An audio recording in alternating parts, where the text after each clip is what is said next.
Welcome, guys, to How the Frack We Got Here, a show that takes the news and events of the week and try to make sense out of it all. I'm your host, the most Will Buchanan, and on this show, we simply are all about the facts. There are plenty of news stations out there that simply want to do anything short but inform you. Here at How the Frack We Got Here, that's all we believe in. We go after the lefts, we go after the rights, we go after the Bill of Independence, we go after all sides because there's more than one side of a story to everything. And you need to know it all in order to actually formulate your own opinion. And that's what we try to do here at How the Frack We Got Here. Thanks for listening, and hold on. It's going to be fun. I keep missing that. All right, guys. Today's date, June the 8th, 2022, and this is How the Frack We Got Here. I'm host most Will Buchanan on How the Frack We Got Here. We do take the events of the week and try to make sense out of it all. Before we get started, guys, we are a family-friendly podcast. At least we try to be most of the time. However, there are some times that we may throw some words. I mean, how we feel. That's usually how we are on the show. And sometimes we may show things that might be too intense for younger viewers, so viewer discretion is advised. Aside from that, welcome. So, I keep telling you guys, midterm elections, less than 3 months and counting, shit's getting real. And a lot of these, whether you're on the right or the left, are really showing their colors. I mean, for the simple fact of the matter is, I've always sat there and said I've never understood the GOP because they are a different party than they were 20 years ago. I mean, they always were a party that was for, they say they're for small business, but really they're for rich people, they're for corporations. They push things that they still push Reaganomics as if it still works, and they still believe in gun laws because they hold on to those priceless jewels of the Second Amendment and the right to bear arms. Homosexuals, I call them. Well, in the most recent events, especially around the Uvalde, Texas school shooting, there are some politicians that are coming forward and they're giving their greatest hits. And I do mean they are giving their greatest hits. For example, this gentleman right here, Senate candidate Blake Masters of Arizona. As you can see from the NBC News article, he is definitely backed by Trump. Trump was giving his endorsement on him. He has said in the interview on a podcast that Democrats are weak on crime. I know, heard that before, that they don't like the Second Amendment, which again, that's a Republican talking point. But what he also says in the interview was interesting, that he sat there and said that Black people are to blame for America's gun violence problem. Now, this was during the Jeff Orated show. It's a podcast which you can listen to for yourself. Personally, it reminds me of too many conservative talking shows that are here in Nashville, so I try not to play it just because of copyright. But what he says, and then he says, quote unquote, we do have a gun violence problem in this country, and it's gang violence. It's gangs. It's people in Chicago, St. Louis shooting each other. Very often, Black people, frankly. And the Democrats don't want to do anything about that. Now, here's the thing that I keep saying, that this is the go-to for a lot of Republicans when it comes to whenever there's a mass shooting, whether it's a school shooting inside of a mall, church, or what have you. Of course, the talk for gun reform comes up. Republicans, mostly of them bought by the NRA, will turn around and sit there and say they will go to what they believe is always the argument ender as far as what they're concerned. Well, what about Chicago? What about St. Louis? Chicago has some of the strictest gun laws out there, and yet violence still happens. This just goes to show you that criminals don't obey laws. You've heard that sentiment said everywhere. Criminals don't obey laws. Criminals won't obey laws. Law-abiding citizens are the only ones that'll follow them. Honestly, I get tired of that because the last multiple mass shootings were not done by criminals. The last mass shootings were done by people who shouldn't have had access to firearms, were able to get them very easily. It's been a long time since we had a criminal actually buy a gun illegally and use it in the same manner that the last 4 mass shooters did. So it amazes me so that during elections, people are concerned, which I can understand. There have been there has been an uptake in shootings. There have been an uptake in deaths. People are hurt, are frustrated, they're angry, they want answers. But at the same time, again, this is what the Democrats and the Republicans are trying to do right now. But Republicans, as I've said before, are not trying to really do anything as quickly as humanly possible. I told you guys this has been their MO since Biden was in office, since the Democrats got their slim majority. The Republicans' plan is to simply do nothing. Do nothing. They will sit there and do nothing, blame the Democrats, but do nothing. Submit no bills, but do nothing. Put all the blame on the other side and do nothing. And you know the messed up part about that is from GOP voters, they will eat that mess up. They will eat that mess up and say it's all Biden's fault. When gas is $5, $6 an hour, gas is $5, $6. When gas is $5 or $6 a gallon, they will blame Biden. Oh, well, Biden did this because we're not drilling. He's not allowing more drilling. We've been drilling more than we have under the last administration. What a lot of people don't understand, we have been drilling way more under this administration than the previous one. It's just the fact that there's a lot of leases on public lands that aren't being used, so a lot of them are being terminated. But again, the whole thing, and I said, this is the thing about it is, it's not the fact that Russia, being the number 2 producer of oil in the world, right behind Saudi Arabia, is not the reason why gas prices are high. Gas prices are high because basically oil companies in the U.S. have figured out that gas is a much needed necessity. They figured it out. They realized that, yes, you may complain that gas may climb up to $5 or $6 a gallon. What's your recourse? There's not enough electrical vehicles out there. The electric vehicles that are being offered might be a little too pricey, especially in an income gap stripping environment. They also know that the simple fact of the matter is that they are not under any restrictions whatsoever to produce more oil. The only obligation that these oil companies have is their shareholders. That's it. We don't have a windfall profits tax that's put in to where these companies, which by the way are making buku bucks right now, they're not being taxed for it. At the same time, putting them in front of Congress saying, you guys are making record profits, but you're not pushing oil production. You know what they're going to sit there and say? We're making money. That's what we're here for. So this is the reason why I keep saying the entire time when it comes to the GOP, they don't have to do anything for their voter base.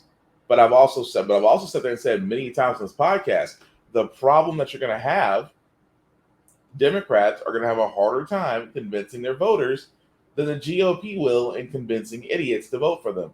Because Democrats did not do a lot, especially for minority voters. They didn't. For example, the Voting Rights Act never got passed. George Floyd Police Reform Bill was dead. The John Lewis Voting Act was dead. The Build Back America plan, which was supposed to actually help America in multiple ways, also dead. Didn't increase minimum wage. Yes, you may have some strides on relieving some student debt, but there's still 20 plus million Americans who don't fall into those conditions of having their student loan debt forgiven that are still hanging out there in the wind. At the same time, you actually have a job market where 11.4 million jobs are still open, but at the same time, the pay rate hasn't increased. Democrats don't have a lot of wins. Yes, you may have gotten the first black woman on the Supreme Court. You may have gotten the first black woman in the Federal Board of Governors. You may have gotten the first woman as a higher ranking commanding officer of the U.S. Navy. You may have done those things. But in the world of the all voters that you're trying to get to vote for you to sit there and say, hey, trust us again, that's going to be a little difficult. Reason being is because, well, you don't have a lot of wins in the column. So again, that's going to be the argument Democrats have to make basically this November if they want to keep control of the House or the Senate or both. Because right now the Republicans, all they are simply trying to do is disrupt one. If they can disrupt one or the other or both, it's a bonus for them. But that's what they're counting on. And speaking of the GOP guys, I kept telling you, I keep saying all the time, your vote matters. It does matter. Reason being, because again, the GOP is installing thousands of poll workers at voting sites. Now, they install these voters. They install these poll workers. Keep in mind, they want to install these poll workers to make sure that basically the electoral process is safe. Now, keep in mind, I kept telling you guys that what they are trying to do, because they saw what happened with the last election. They saw the mass turnouts. They saw the early voting. They saw the mail-in voting. They saw the drop-off. They saw all of those things. Everything America did during a COVID period to vote for their next president, they did. The GOP sat there and was like, "Oh, you don't need to do that. That's just Democrats," and they wound up biting them in the ass. So what did the GOP do this time? They realize they are not going to win this election the actual right way. But they also know that they can affect state laws. They can affect laws at a state level, and especially at an even lower level, a city level, to make it harder for a majority of Americans to vote. Even more so that they install these poll workers who are there to supervise or make sure that elections processes um, are being observed correctly and to stop if there's fraudulence. Now, keep in mind, there hasn't been a hint of fraudulent activity at the previous election, but the big lie is Trump was basically told the Trump lost the election because Biden stole it. That is the lie that is still being perpetuated, and people still believe it, even though there is no evidence to support that fact. But the GOP moving forward, especially in heavy GOP related states, are simply trying to make sure that they can install workers there to do what exactly? Keep in mind, a lot of these GOP controlled states have already sat there and put in laws where it's a felony with an F. It is a felony at a polling station to give someone food or water. Now, I don't know about you, but have you ever sat at these polling stations? Sometimes, for me, I do early voting. I love early voting. It's not that bad. I beat the rush. It can be done on a Friday or a Saturday, depending on where you live. I like early voting. Now, if you're one of those that want to vote on the day thereof, you've probably experienced the long lines. You've probably experienced folks trying to talk to you because they can only be within. They have to be at least 100 feet away or 200 feet, depending on your, like I said, depending on your county, city, or state. They can only be a certain distance away from the polling station. So not only you being told about these candidates as they go in, then you're in line, especially if it's outside or if it's hot or if it's cold. Then you have to give your ID. You have to get your ID. Then you get your tag. I mean, it's a process. Going to actually, the best way I can describe this, going to basically to vote. It's kind of like going to DMV. There are no pleasant stories for anyone that goes to DMV. If you go to DMV, you know that is a all day event in some places. It is unpleasant. It's loud. It smells. People bring crying babies in there. It is basically Walmart without the shopping carts or the lack of customer service that's already there. We've all been there. But it makes it worse that when the GOP brings in poll workers who are trying to sniff out anything when there's nothing there. This is again, the GOP has realized the only way they can win the election is to basically keep or prevent or disenfranchise voters from coming in. We've seen them, restrict mail-in voting. We've seen them restrict drop-off boxes, who can go to them, hours of operation. We've seen the fact that, like I said, repeat again, that in some states it's a felony to give food or water to people waiting in line. It is crazy the level that the GOP is going to make sure that the vote ends in their favor. Again, this is the same party that for the lot of them are still saying that Trump should have been president. The big lie equals idiots following that. But again, if you are still wanting to vote, I highly encourage you to vote. I highly encourage you to vote. Why? Because again, your vote does matter. Despite what a lot of people say, your vote. Well, what about the electoral college? They have to vote upon the will of the state. Until the electoral college is abolished, which I think it needs to be, I think we need to go by the popular vote. I think we really truly need to go by the popular vote instead of electoral college. The electoral college was basically was actually put in place to ensure fair and equal balancing among populations in certain states. I don't think we have that problem anymore, which makes me think that yes, we should be able to go by the popular vote. But that's a conversation for another day. But the thing about it is, I highly, highly encourage everybody to vote, because if voting was not so important, they wouldn't be, the GOP specifically would not be trying to put up all these roadblocks to make sure you don't vote. But unfortunately, unless, like I said, if the Voting Rights Act was put in place, if the John Lewis Act was put in place, we would not have half the issues that a lot of states are facing right now. Just my 2 cents on that. Moving forward, guys, of course, the Uvalde, Texas shooting, Matthew McConaughey was invited to the White House to speak on it. And Ken knocked the man for what he was trying to do. And Danilo, the mom and the stepdad of 9-year-old Maite Rodriguez. And Maite wanted to be a marine biologist. She was already in contact with Corpus Christi University of A&M for her future college enrollment. 9 years old. Maite cared for the environment so strongly that when the city asked her mother if they could release some balloons into the sky in her memory, her mom said, "Oh, no, Maite wouldn't want to litter." Maite wore green high-top Converse with a heart she had hand-drawn on the right toe because they represented her love of nature. Camilla's got these shoes. Can you show these shoes, please? Wore these every day. Green Converse with a heart on the right toe. These are the same green Converse on her feet that turned out to be the only clear evidence that could identify her after the shooting. How about that? Maite wrote a letter. Her mom said if Maite's letter could help someone accomplish her dream, that then her death would have an impact.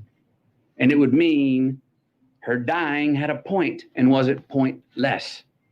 That it would make the loss of her life matter. The letter reads, "Marine biologist, I want to pass school to get to my dream college. My dream college is in Corpus Christi by the ocean. I need to live next to the ocean because I want to be a marine biologist. Marine biologists study animals and the water. Most of the time I will be in a lab. Sometimes I will be on TV."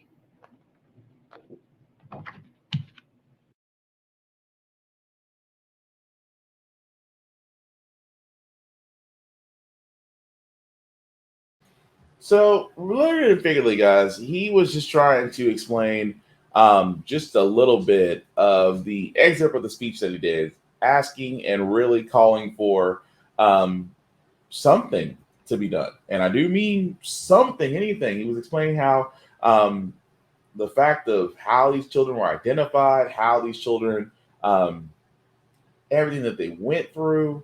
And I couldn't blame him to come there and really stress to Congress, do something. A lot of people are sitting there saying the entire time, do something. And that's going to be the problem with Congress because, again, most of the GOP and a somewhat noticeable number of Democrats are bought by the NRA. Who knew the NRA, still being bankrupt, would yet still have the ability or hold really on a lot of these politicians? Because a lot of people have been saying even the basic stuff, in some areas that, yes, if you're 18, you can buy a firearm.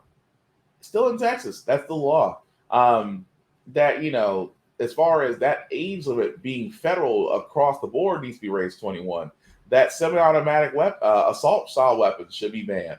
That high capacity magazines should be banned.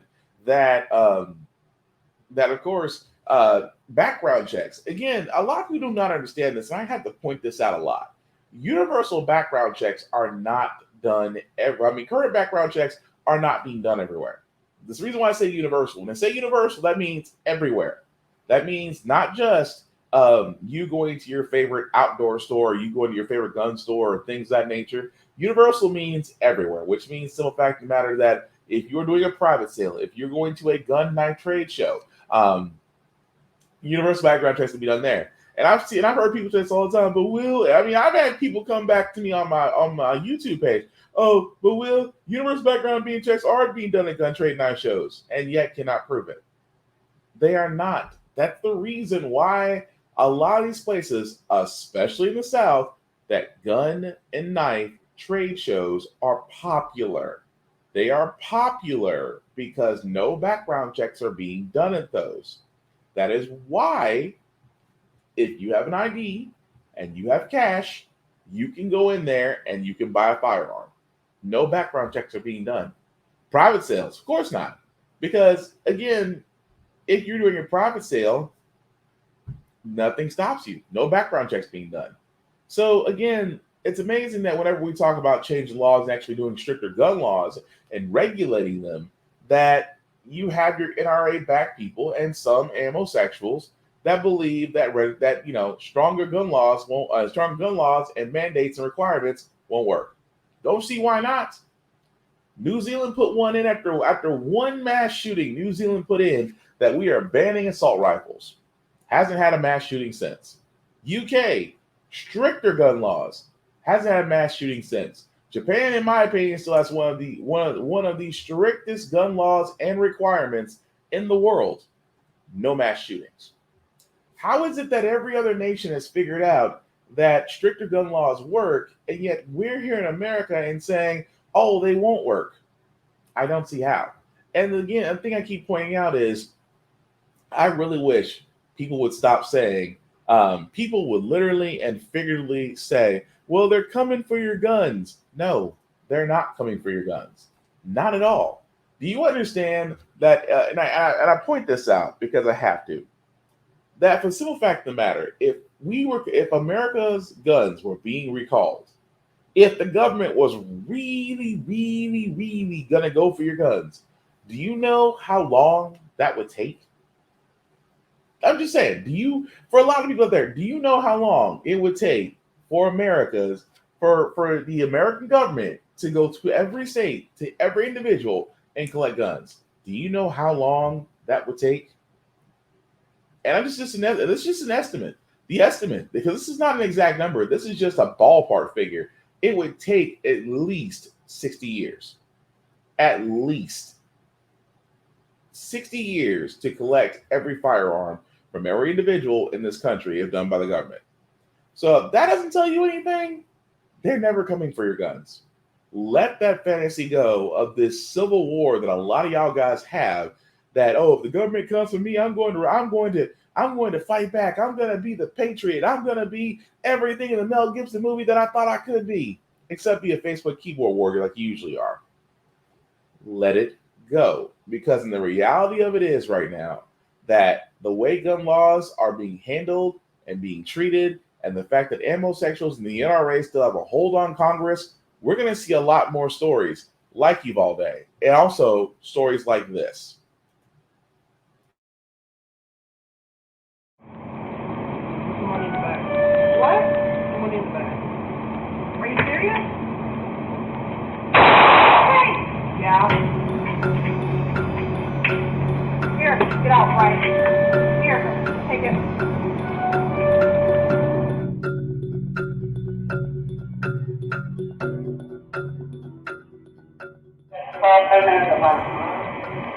He's standing right there. He's not answering. Thank God.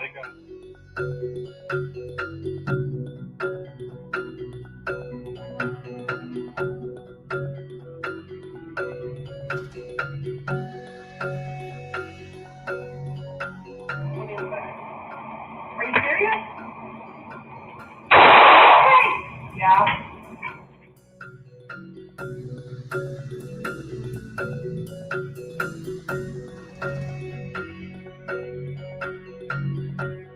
He will not give us his exact reason. He said it wasn't for the money, but he would not tell us.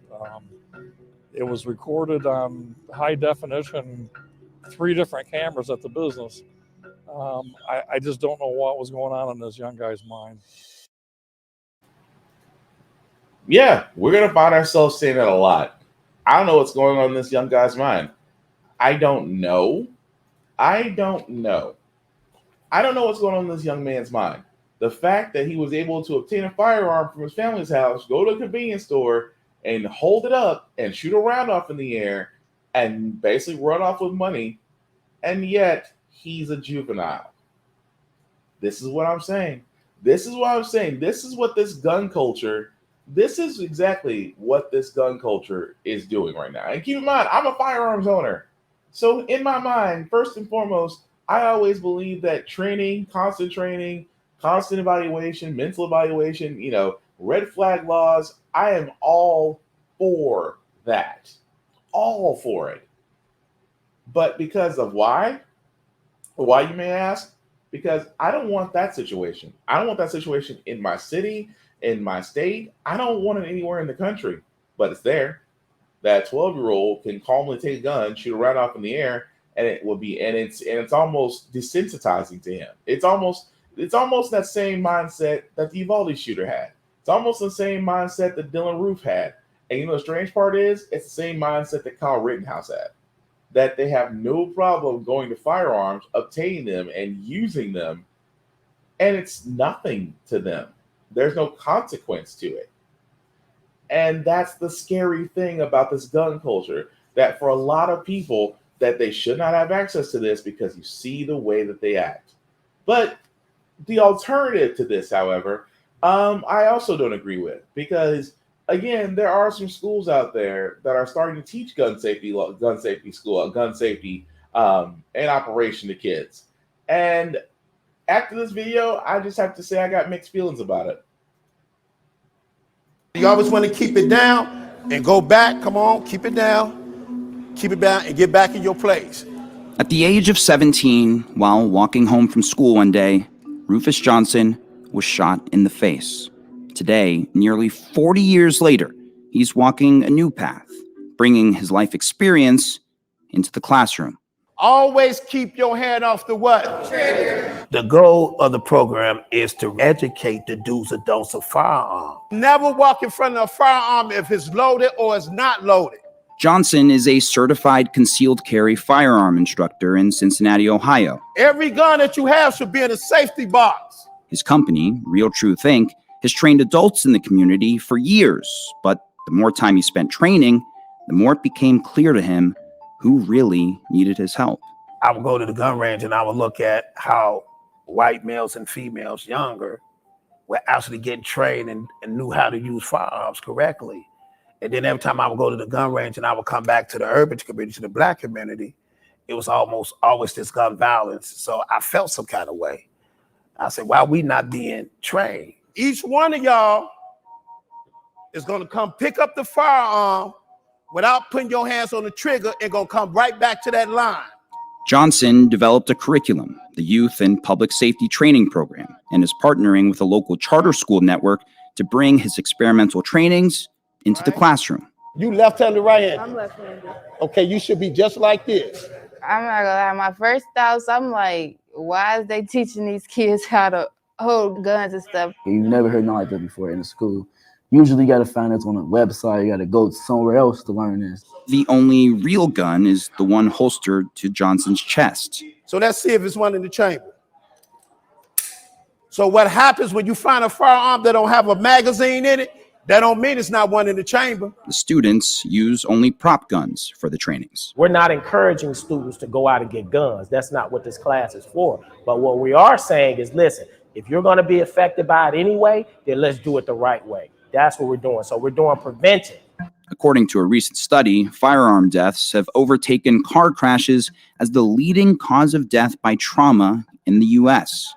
But because Johnson's program is so new, there's currently no data to support its impact in the community. Older children tend to act very much on their emotions and their impulses, meaning adolescence.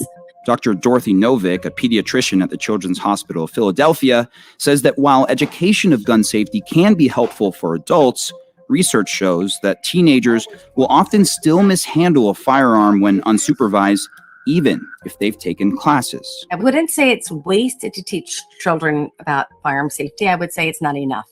So while it is useful to teach children the importance of staying away from firearms, if we really want to keep them safe from firearms, we need to prevent access. I'd have never thought this would be something that we would be doing in school. schools, gun safety. Back at Dawn Community High School, it was a little unnerving how nearly every student and teacher we spoke to had their own personal experience with gun-related incidents. A week ago, one of my former players was shot. And when that happens, you realize the reality of gun violence in our city. I have friends from my old school who actually got shot by a gun, but I think it was by accident. But yes, he had passed away from a gunshot. My cousin, he accidentally shot himself in the head. He was playing with it, and then he had it by his head, and then it went off. It went off. During the 6-week safety course, if a student needs more resources to deal with past trauma, they're referred to a partnered program that offers additional counseling services. We go over the criteria with them and say, hey, you know, has this happened in the last 12 months? Have you seen someone shot in the last 12 months? Was it a close relative or a friend? Have you been to a funeral? Most of the time they don't think it's trauma because it's normal. It's their environment and they see it. So yeah, a lot of times they don't know that they've experienced trauma. Today, more than 50 students are graduating from the program. For Johnson, he just hopes the knowledge he shares will be enough to keep them safe. If I could save one and one could teach another, you know, reach one, teach one, my job is completed. As long as they understand that they can educate somebody else or they can show somebody else gun safety or what they learned from me, that's all I need. That's all the accolades I need.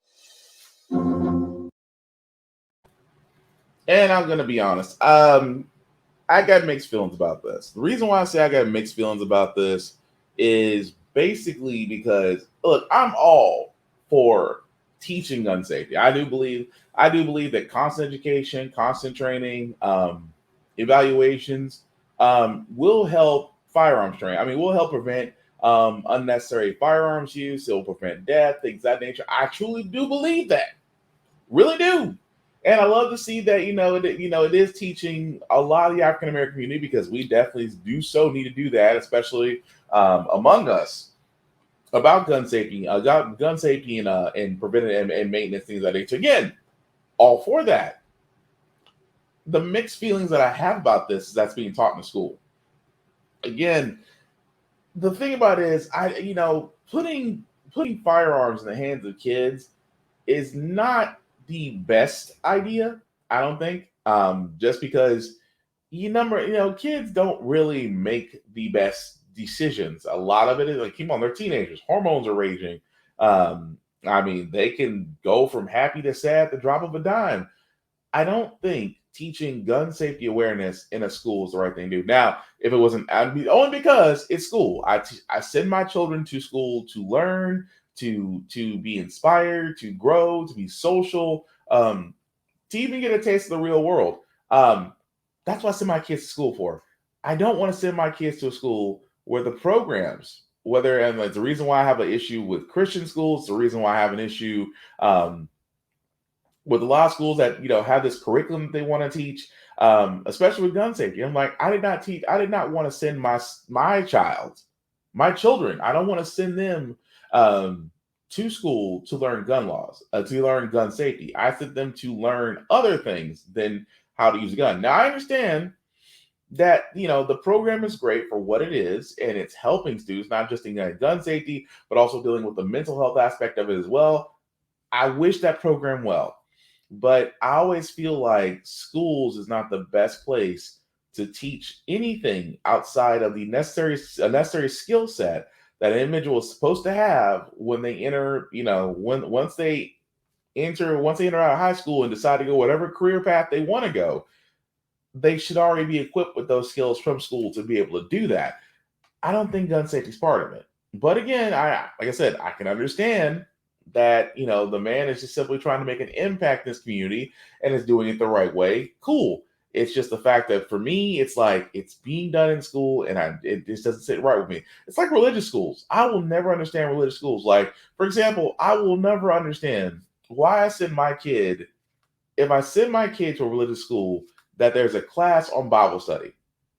Why? I didn't send my kid to school to read the Bible. I sent my kid to school, especially to a school which I thought was better, to provide a better education, hopefully lead them to a better life. But I didn't send my kid to read the Bible. They could wind up doing that at home.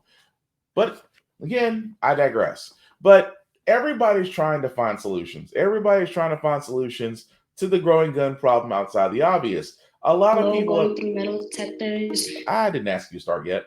So a lot of people are trying to find answers, and aside from arming teachers, which we did cover last podcast, which again, teachers are looking at them like, wait a minute, so you didn't trust us, you didn't give us enough, you don't give us enough money in salary, you don't give us the resources we need, you're starting to ban the books that we can't teach, but yet you want to arm us, and we're basically supposed to be your protectors for your children.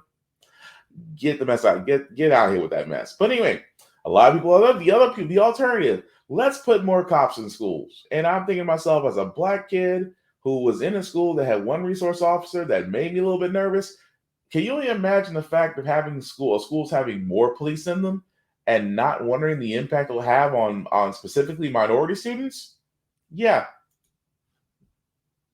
It's always nerve-wracking going to school alone, going through metal detectors, being patted down, wanded down. And that's just not the environment that students should go to school in.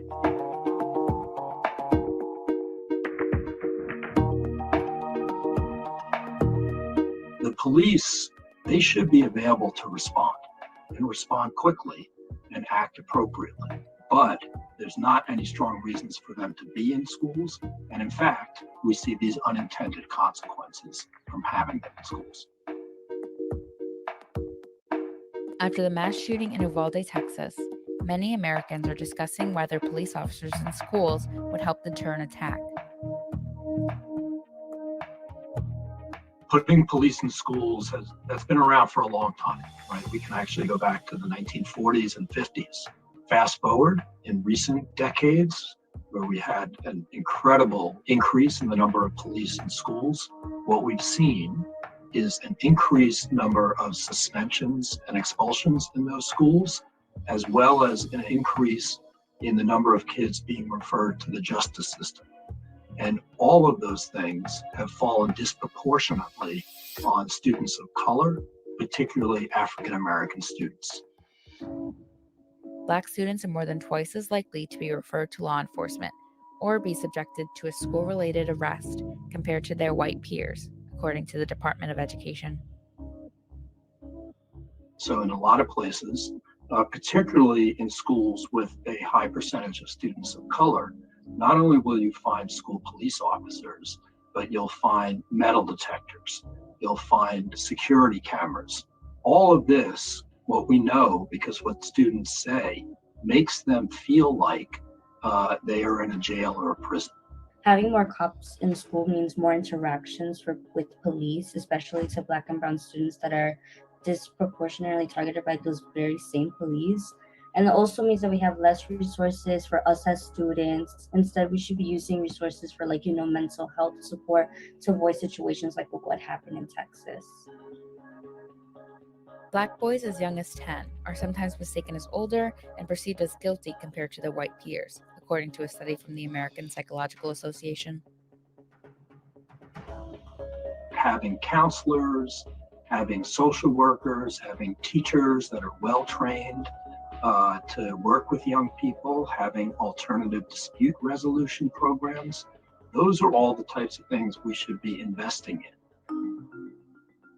80% of parents support having armed police in schools, according to a 2018 study. These school shootings are unbelievable tragedies, but we also should realize it is still quite rare.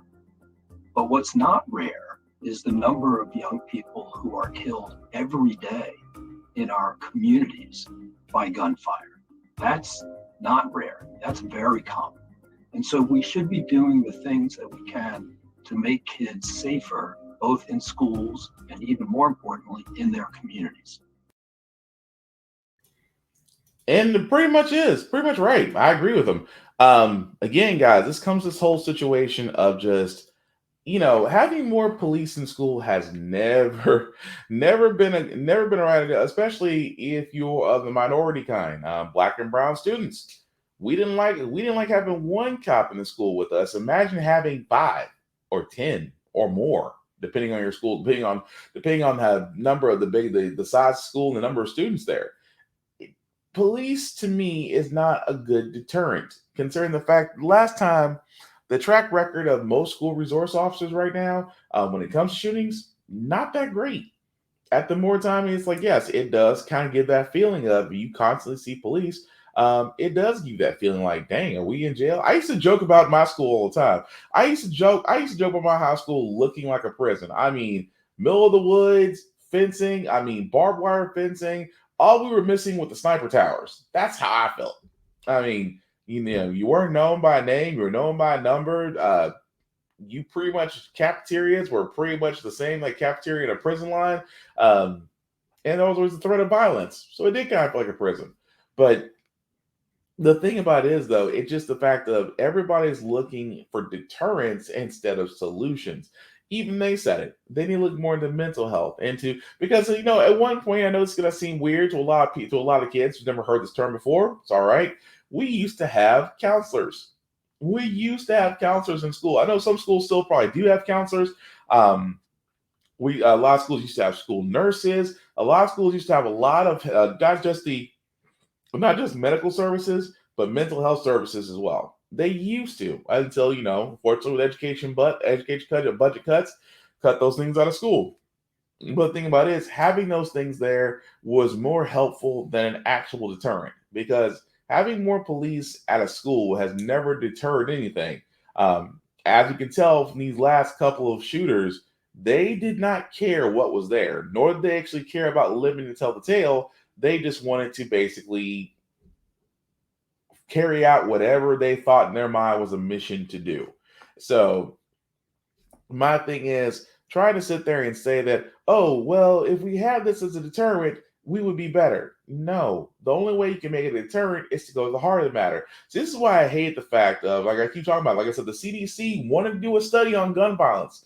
And it's amazing that the Dickey Amendment, which Google it if you like, I actually did explain the Dickey Amendment in a previous podcast, where basically prevents any funding from going into gun violence and why it's happening, which the CDC is still to this day still wanting to do. But unfortunately, the Dickey Amendment is still in place, even though it has been brought up in almost every congressional Congress class has brought this up. It is amazing that the Dickey Amendment still remains. But yet we still have gun violence in this country. Screams a lot, doesn't it? But switching gears for a second, guys, as we are coming forth, as of today, the January 6th hearing. January 6th hearing is starting for those that are interested. I know I am, because there's a lot of smoke that would happen on January 6th, which kind of feels like a year has passed, but really 5 months have passed, to see exactly, how they investigating it, who caused it. We definitely know who caused it. Of course, it was Trump. He actually started the riot and should be held liable for it. But with that being said, there has been news about the Proud Boys, as former leader, actually being charged with sedition. With the far-right Proud Boys on the day of the Capitol attack are among those scheduled to testify at the January 6th committee's first public hearing, which is Thursday night.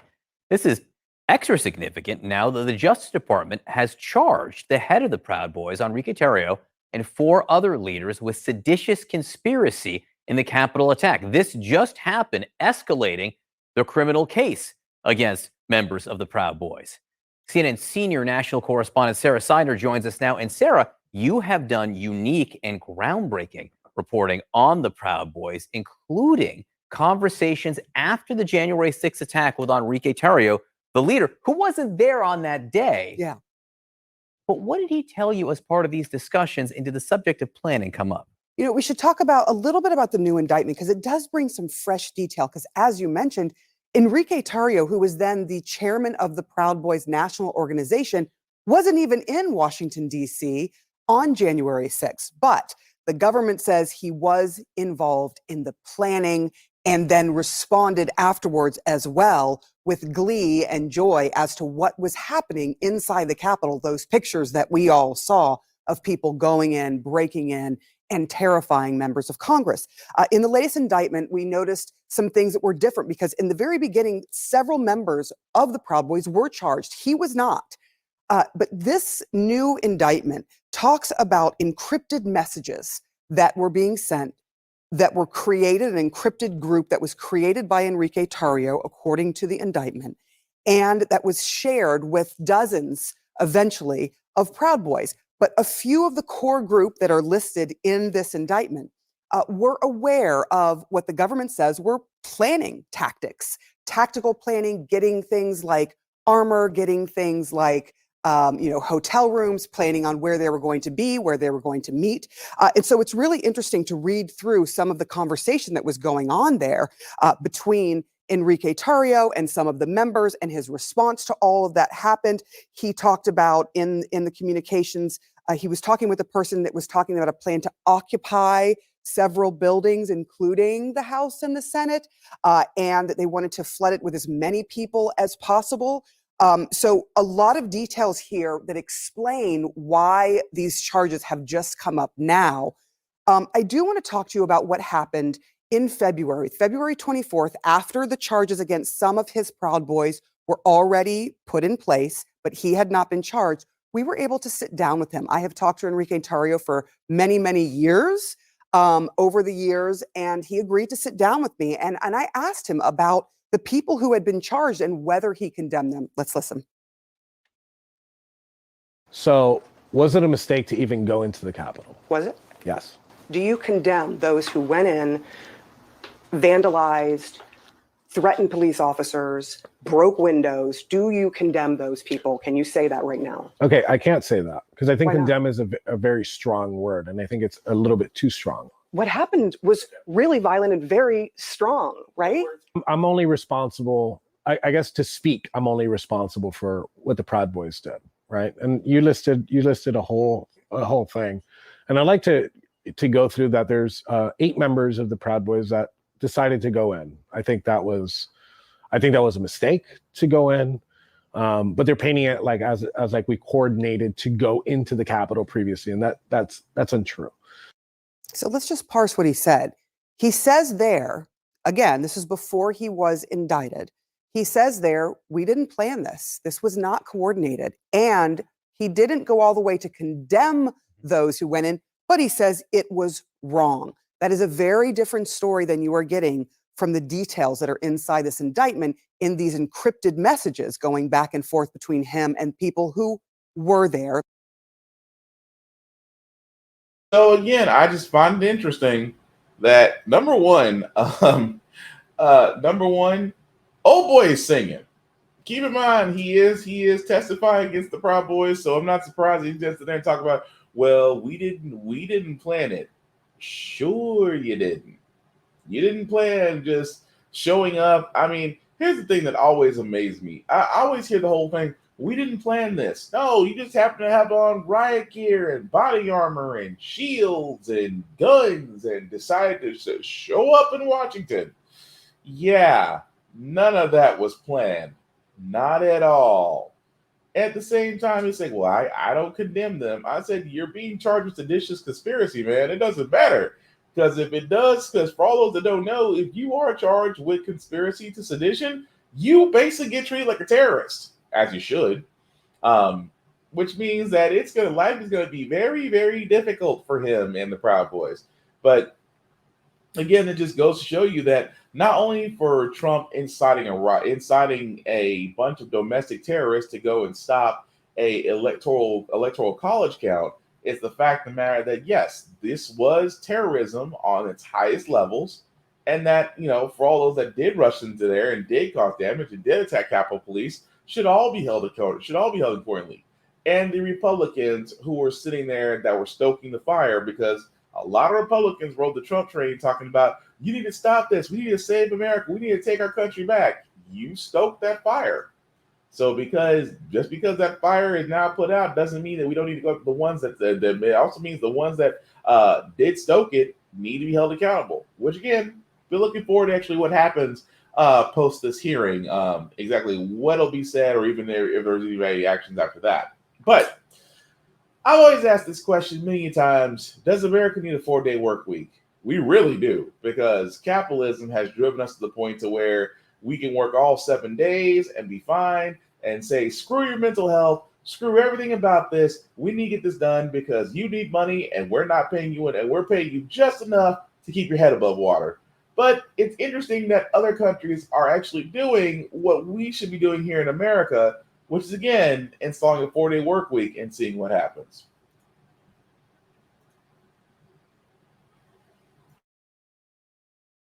This morning, a 4-day work week sounds like a dream come true, but it's now a reality for thousands of people in the UK. It's good, obviously, for employees who get more time back to spend with their families on professional development. A 6-month trial period, organized in part by a nonprofit, has kicked off for British employees at 70 companies with no loss of pay. Because when you're better rested, you're a better worker, you're more efficient in your job, you're more effective, you're more motivated. They'll be paid 100% of their salaries for 80% of their previous work schedule, but they've committed to maintaining the same productivity, meaning doing the same work in less time. It turns out that in virtually every industry, it's possible to do 5 days worth of work in 4, without stressing people out. Advocates say it could bridge the gap between remote work advocates and companies pushing to bring employees back to the office full time. I'm optimistic that even as we can return to something like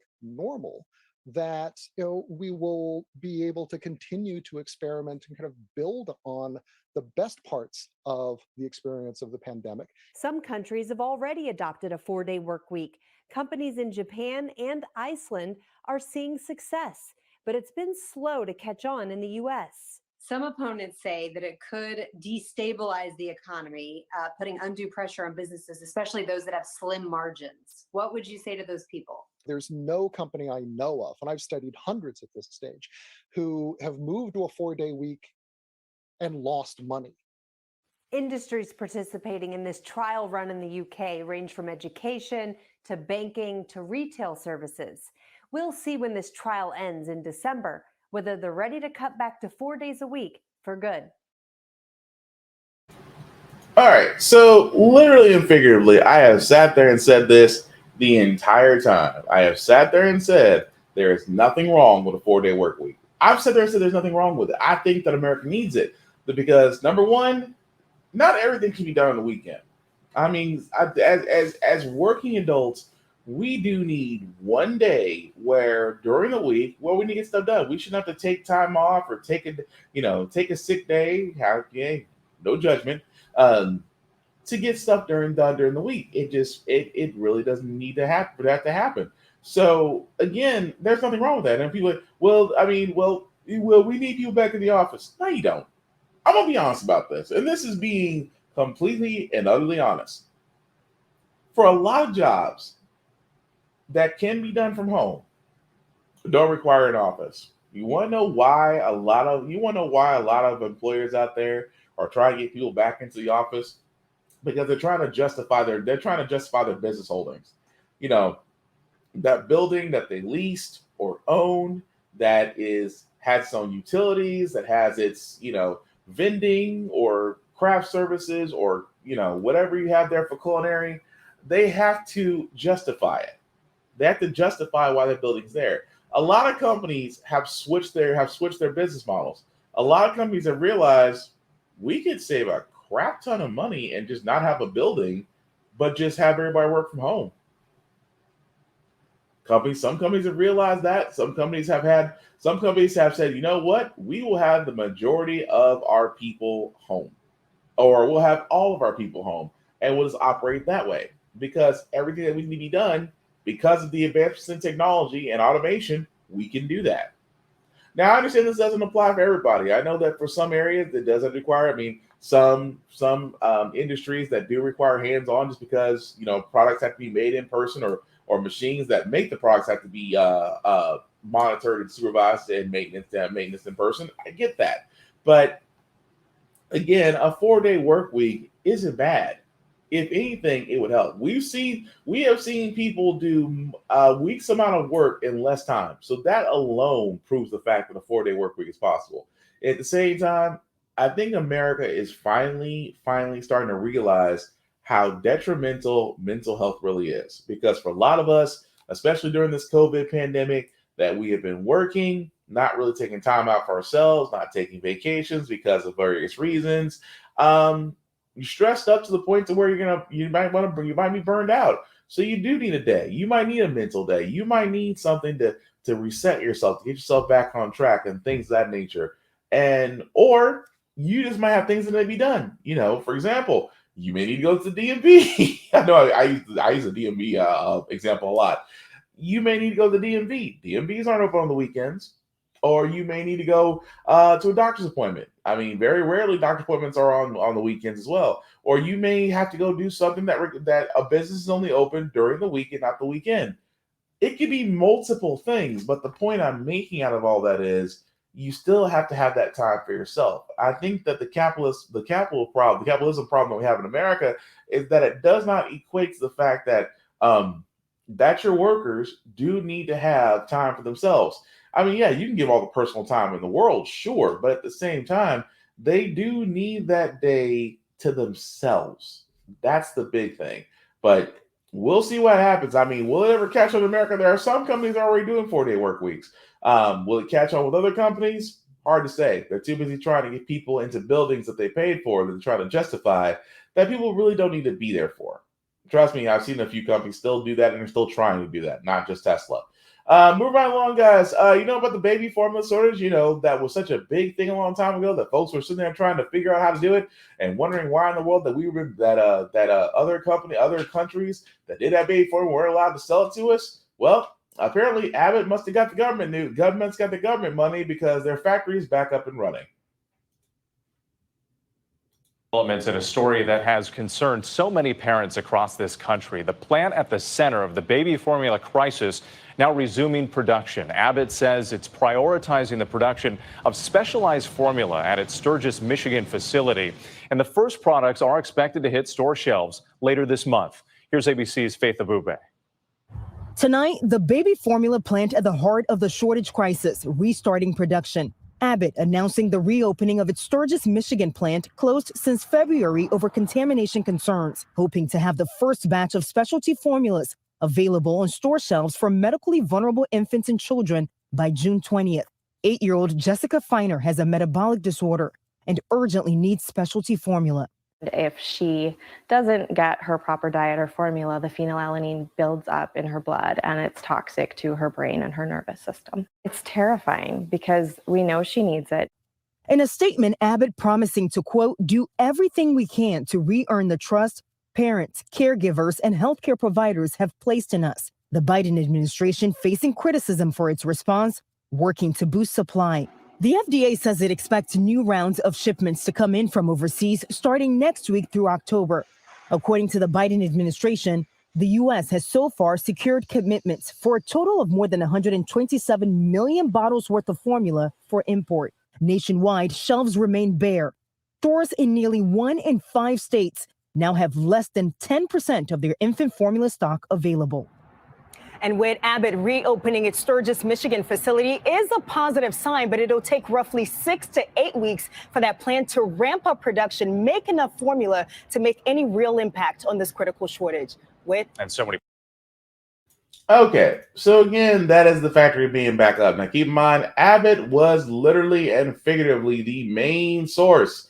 And a lot of people, the question we should be asking is, why is it that Abbott, which produces baby formula, seems to be the only group of individuals, the only company out there that if they go down, it affects the entire country?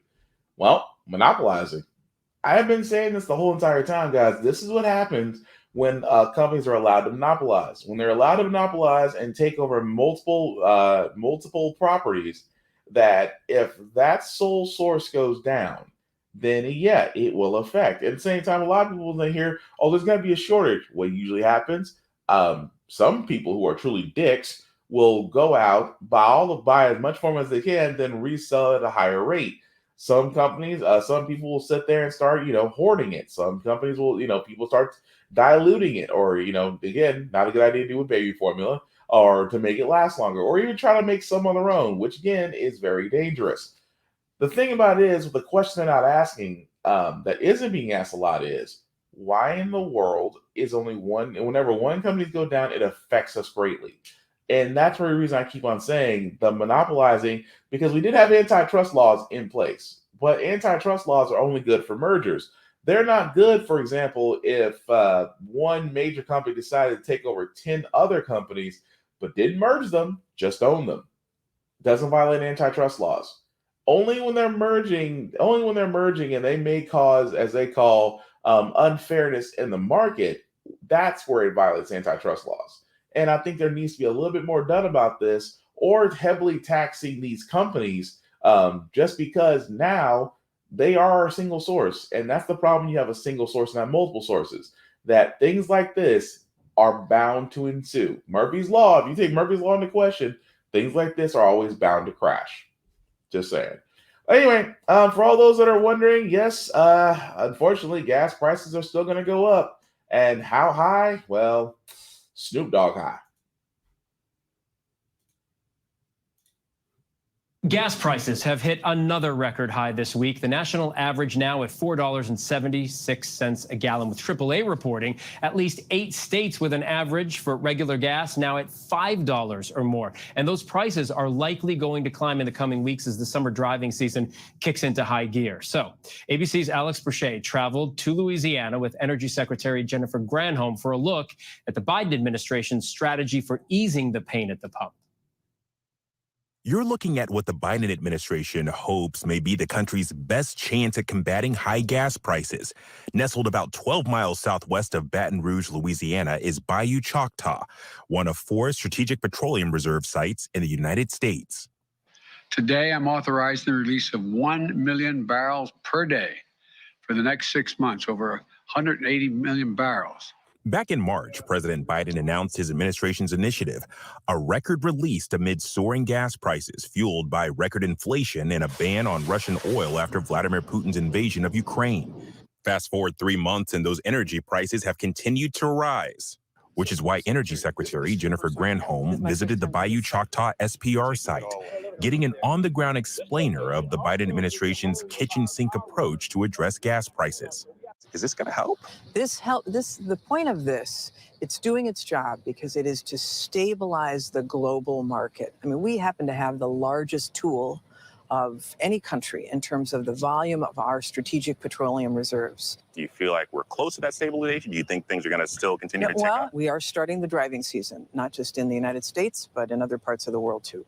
That means demand for oil products like gasoline goes up. The national average topping $4.70 for a gallon of regular. Drivers telling us similar stories across the country. Well, that happened.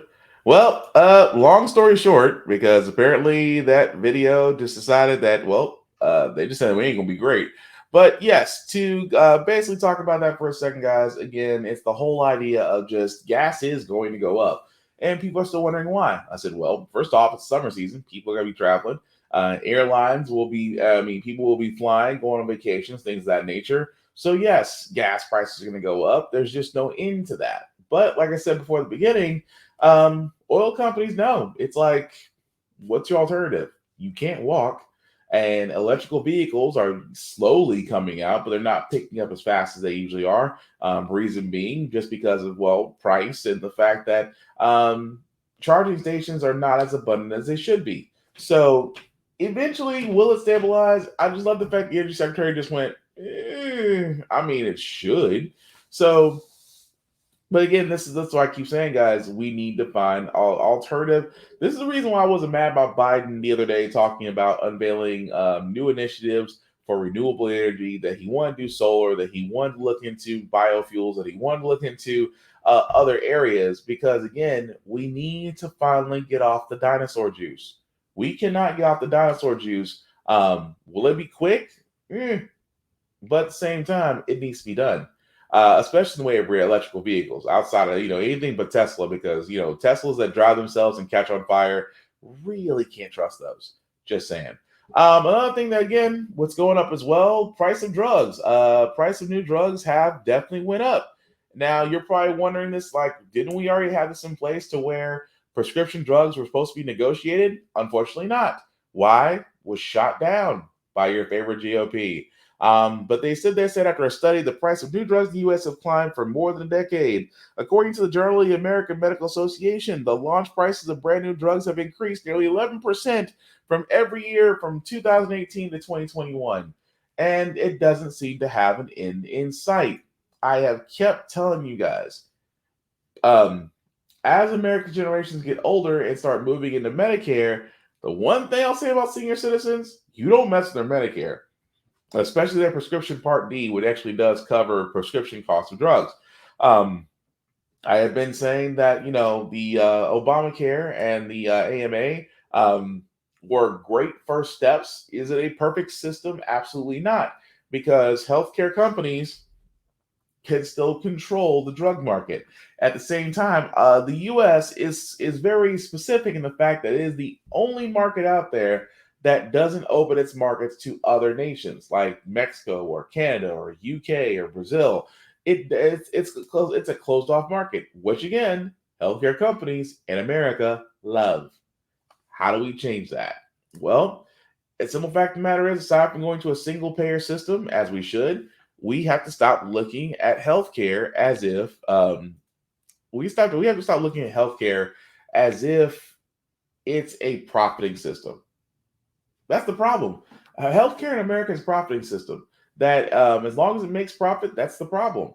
That, for example, you still pay more in insurance than anything else. I mean, for a person to give birth to a baby at a hospital, you're probably looking anywhere between $10,000 and $25,000. Some people, that's the reason why people are starting having home births. It's the reason why some people don't want to go to the hospital. An ambulance ride can be anywhere from $300 to $1,000. The fact of the medication that you could get, which would be less than $100 in any other country, is jacked up to almost $1,000, $2,000 in the U.S. These healthcare companies control the drug market. And that's the problem. This is the reason why I keep on saying Democrats, when they had their slim majority, could have turned around and sat there and actually introduced healthcare amendments to what we already have and actually start changing healthcare for the better. Unfortunately, with the Republicans and even some moderate Democrats have made sure that the status quo remains the same because, yes, of lobbying. Those healthcare companies have made sure the politicians did exactly what they wanted to do, which is to make sure that you're still paying more for your health care, and that's completely fracked up. But we will follow it as it goes along because, again, Biden still wants to tackle that. I'm kind of scared to see what he'll do, considering the fact that, in about 3 months or so, he may not have a slim majority. And I say he may not because, again, going back to what I said earlier in this podcast, the GOP may convince enough idiots to vote for them and actually disrupt the majority. But two quick stories, guys, before we get to our feel-good segment. I always say this the entire time. If you want to know if something's offensive, ask said person. Or get a PR team. Or get somebody who has had ethical training to let you know that this is a bad idea. What do I mean by that? The Indianapolis Children's Museum apologizes for stereotypes on the Juneteenth menu. Of course, Juneteenth, now a federally recognized holiday for Black people. The Children's Museum, Indianapolis sat there and actually produced the Juneteenth watermelon salad. Guys, I wish I could make this up. It really is a true thing. That for the simple fact of the matter, that the watermelon salad, the literal watermelon salad, Juneteenth watermelon salad, I cannot make this up. That's what they decided to go with. If there was ever a time in life where anybody should have asked a Black person, it's the Indianapolis Children's Museum, which they said the salad has been removed permanently. You can find our full statement and apology there. There is no words for that. I mean, How is it on Juneteenth? And this is what I said before. It's just like this being Pride Month. Pride Month, and you have several states banning transgender athletes from competing. During Pride Month? During Juneteenth? We're going to have a watermelon salad. This is what I'm sitting there saying the entire time. How is it that a lot of these companies, these locations, F up so much that you swear up and down that there wasn't a person who took ethical training or a black person on the PR team and going, what do you guys think? Hell no. Find some other salad. But really, watermelon salad on June 13th? What's next? Fried chicken? Grape soda? We can just keep going down the line. A Sambo dance troupe? Because that's what it looks like. So again, this is the reason why I keep saying, guys, it's like if you ever think that something is offensive, it probably is. But move right along with my other story, guys, before we get to our feel good segment. Again, this is the reason why I say that we need to really crack down on gun control. Reason why? A 17-year-old high school senior decided that he was going to threaten to shoot up a school, which he was charged with criminal threats, but he also possessed a ghost gun. Now, for all those that didn't know, for all those that know what a ghost gun is basically a kit that you could assemble yourself in less than 30 minutes, and you have a full working firearm. The reason why ghost guns are popular is because they're not sold as guns, they're sold as kits with no identifying serial numbers whatsoever. And that because they have no serial numbers and they're not regulated as a firearm, anybody can purchase one. Even more so, there's no way to track them, which is why they're very popular and easy to get. And this is the reason why, again, Biden wants to tackle ghost guns, because basically redefining the term firearm would put the ghost guns under that and have them regulated by the ATF, which means that serial numbers and of course the gun laws as far as age requirements will need to be put in place. But this goes back to what I said about kids having access to things and the reason why gun laws are needed, because kids around here are starting to find out that, hey, it is completely easy to get a hold of a firearm. You just got to know where to look. I did lie. I did have one more story because, again, it's about a bank that I can't stand, and yet it is still allowed to operate. I am talking about Wells Fargo. Fined $7 million by the SEC for failures in making sure of a money laundering oversight. They did not. They failed to file what is considered suspicious activity reports with the SEC between April 2017 and October 21, in which not only were they agreed to pay $7 million in charges, that it violated federal anti-money laundering statutes by failing to file suspicious activity reports. Wells Fargo. I keep saying this all the time about Wells Fargo. If you bank with Wells Fargo, take your money and run. This is the same bank that a little over, I think it was about 8 or 9 years ago, the same bank that was found out that a lot of their employees basically filled out credit card applications for its customers, getting them credit cards that they did not ask for, using their identity and approving them. This bank was found to do identity theft, multiple identity theft on a massive scale. You know what happened? They paid a fine. The CEO stepped down. The bank was allowed to operate as normal. Wells Fargo, in my opinion, is just as bad as Bank of America. That I don't ever want to deal with those banks. I don't ever want to bank with them. Just for the simple fact of the matter is, that's how they operate. That you as a bank can do identity theft and get away with it, and all you do is pay a fine. Your CEO may change hands, but it's business as usual. It never makes any sense to me how a bank is able to operate like that, because if an individual did that, they're in jail. If a bank does that, they pay a fine. Make it make sense. That's all I'm saying.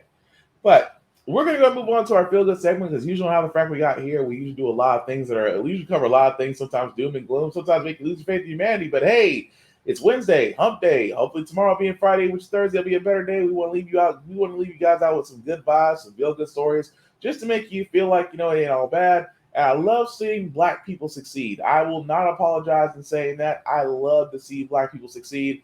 And this young lady definitely has a bright future. Finally tonight, America Strong, the teen making her college dreams come true. Ashley Adarica. That's 17-year-old Ashley Adarica accepting her diploma from Miami Beach Senior High School. One of my biggest dreams was to get accepted into an Ivy League. A vision Ashley would soon make a reality. An exceptional student and standout on the speech and debate team. The teacher, she just believed in my potential.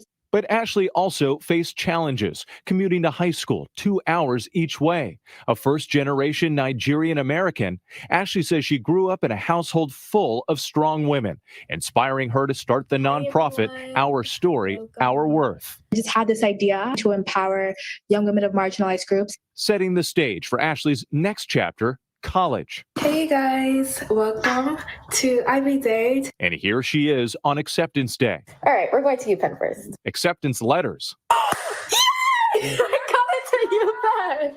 And scholarship offers. Coming one after another. I just got accepted into all 8 Ivies and the tears just started to come out. It was crazy. That's right, all 8 Ivy League schools, including Princeton, Yale, Columbia.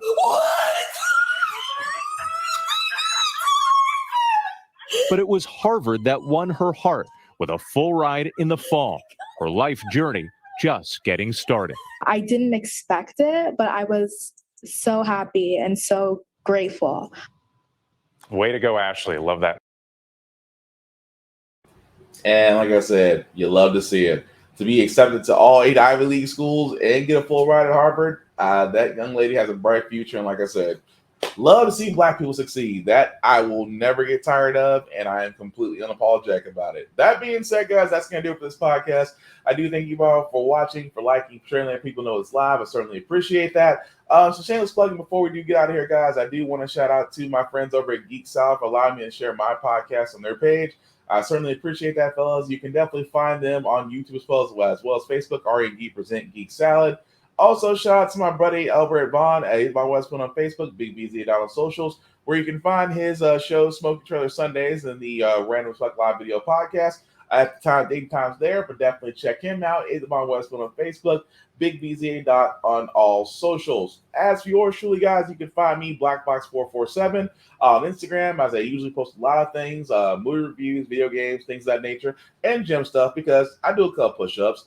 At the same time, guys, I'm all about positivity, all about motivating others, because we have had a rough couple of years, and we really need to get back to being united as far as being positive, being kinder, being more supportive to the others, because like I said before, you don't know what the next person is going through. I mean, even being kind, simply saying hi, hello, could do a lot more than just uplift their spirits. You might actually save a life. Just saying.